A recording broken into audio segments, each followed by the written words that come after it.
Starting first with WDSU First Warning Weather Doppler radar. A few downpours we've been tracking and a few have developed over the North Shore. Now into St. Tammany Parish too. Near Franklinton, seen some heavier downpours moving north of Folsom. Northwest corner St. Tammany, northern Tangipahoa, Roseland, Tangipahoa with some downpours near you. No lightning in any of these right now. It's getting even closer. We'll see Pine Cliff, Enon got a little bit of rain activity for you. Anything for our friends and neighbors into Mississippi? Well, there's some east of you there in Pearl River where they're fading. Really nothing over the South Shore. So that covers the rain right now. We'll get into the temperatures, a quick recap. Real-time temps, the heat index right around 90 in many cases. Buras, you're at 84. Pretty comfy for you. 87 Belle Chase. It still feels like it's close to 100 here in town, and especially Hammond and Bogalusa.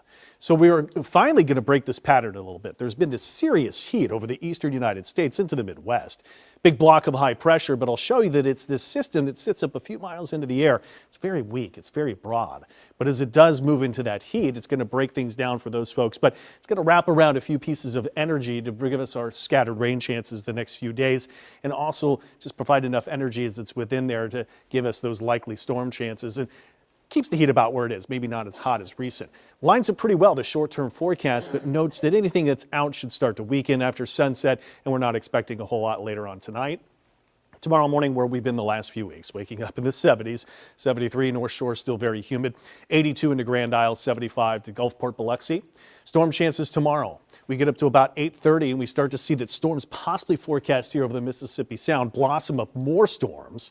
That's just one forecast. It's potentially good, but I think it's still more energy within the atmosphere itself that provides that chance of scattered storms, which is shown in that very low risk for a strong wind gust and even some locally heavy rain. But that's pretty much what we could have for every day. Temperatures topping at around 92 to 93. Peak heat index could be up to 105 tomorrow. So the chance of storms, the Powerboat Grand Prix we showed from around a Bonneville boat launch to Bucktown, could be a storm chance at 5, but temperatures, it's most about the heat and humidity. So the key word going forward from here, once we return to chance of scattered storms, hot and humid days, 90 to 96. Peak heat index, that's going to continue for a while, all the way through the weekend to next week. We call that a persistence forecast. Remember Andrea on Tuesday? Short-lived first name system of the season.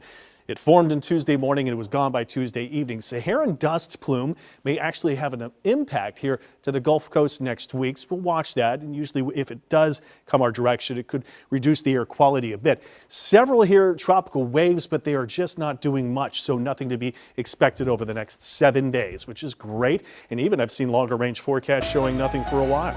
WDSU First Warning Weather, 7-day, that's a persistence forecast if you've ever seen one. 93 nearly every day, 60% chance of storms. Low temperatures nearly the same too.